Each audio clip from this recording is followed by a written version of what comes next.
នៃបុណ្យសារៈតើលោកមានដឹងរឿងទាហានថៃរំលោភស្ត្រីខ្មែរឬទេ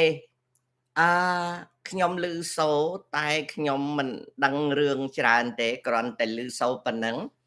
វាជាភារកិច្ចរបស់រាជការបើរឿងនឹងកើតឡើងរាជការត្រូវចងក្រងឯកសារផ្សាយឲ្យអន្តរជាតិបានដឹងណាវាពីព្រោះវាកើតមកនៅក្នុងទីណាខ្ញុំក៏អត់ដឹងច្បាស់ទេនេះគឺជាអ្វីដែលខ្ញុំឮសូរហើយខ្ញុំក៏មិនទាន់ដឹងថាតើព័ត៌មាននេះមានលម្អិតយ៉ាងណាខ្ញុំអត់ដឹងទេណាបងប្អូនអញ្ចឹងខ្ញុំ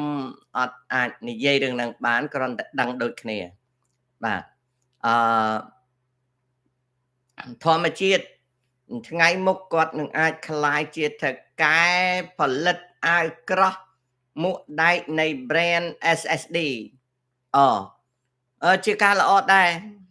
បើគាត់คล้ายទៅជាផលិតករអីអាហ្នឹងក៏ជារឿងមួយល្អបាទSummit good morning អញ្ចឹងយើងពិនិត្យមើលតើក្រោយពីអាមេរិកាំងផ្ទះកំភ្លៀងអនុទិនចានវិរៈគុណបាទក្រោយពីអនុទិនបានផ្ទះកំភ្លៀងបាន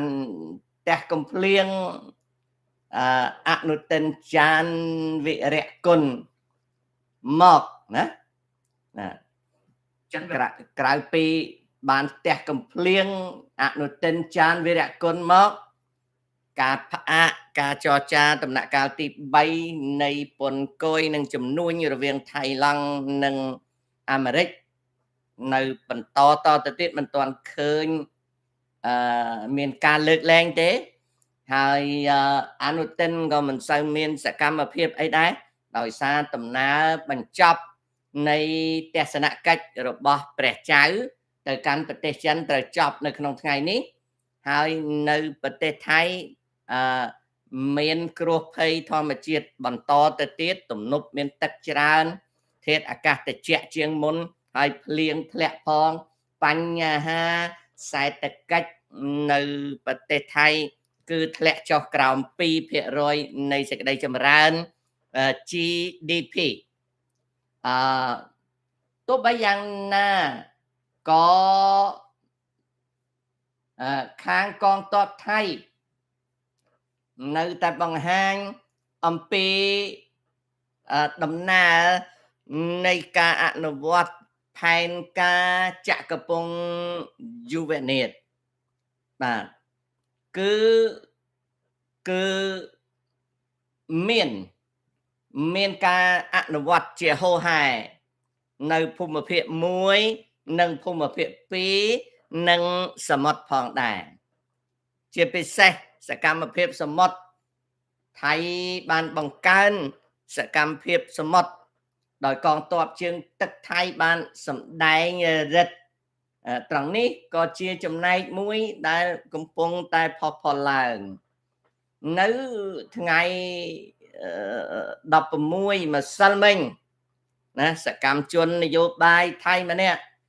អតីតពួកអាវក្រហមចតុភ័ណ្ឌព្រំផានដែលជាពួកអាវក្រហមបានប្រកាសនៅក្នុង Facebook របស់គាត់ថាថៃហើយនឹងអធិបតេយ្យភាពថៃសំខាន់ជាងអ្វីទាំងអស់ដូច្នេះហើយគាត់កំពុងតែអំពាវនាវហៅឲ្យមានបាតុកម្មធ្វើឡើងនៅថ្ងៃទី22នៅមុខស្ថានទូតម៉ាឡេស៊ីនិងអាមេរិក demonstration aim to oppose what he described as interference by US President Donald Trump and Malaysian Prime Minister Anwar Ibrahim in Thailand's sovereignty over the escalating border conflict with Cambodia following allegation that Cambodian forces planted new mines inside Thai territory, an incident that severely injured a Thai soldier. គាត់យករឿងទៅតវ៉ានៅថ្ងៃទី22nd of November ថ្ងៃទី22ខែវិច្ឆិកានៅមុខស្ថានទូតម៉ាឡេស៊ីនិងអាមេរិកដោយចោទប្រកាន់ថាម៉ាឡេស៊ីនិងសហរដ្ឋអាមេរិកប៉ះពាល់ដល់អធិបតេយ្យជាតិថៃនេះគឺជាសម្ដីរបស់ចតុភ័ណ្ឌព្រំផានអតីត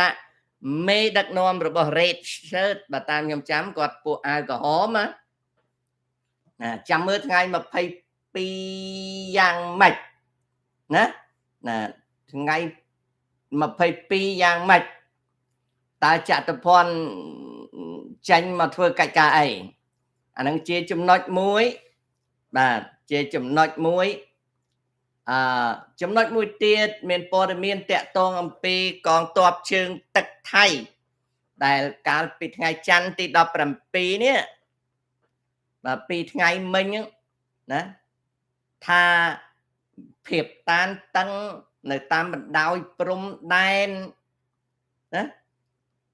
ភាពតានតឹងតាមបណ្ដោយព្រំដែនកម្ពុជាថៃឡង់តម្រូវឲ្យនាវាផ្ទុកយន្តហោះរបស់ថៃHTMS ចក្រីណូរ៉ឺបេតដែលជានាវាផ្ទុកយន្តហោះតែមួយរបស់ថៃត្រូវផ្អាកកម្មវិធីទេសចរសម្រាប់សាធារណជនហើយនាវានេះត្រូវត្រៀមលក្ខណៈដើម្បីនឹងរៀបកងទ័ពថៃប្រឈមនឹងអ្វីថៃចង់និយាយថាសង្គ្រាមជាមួយកម្ពុជា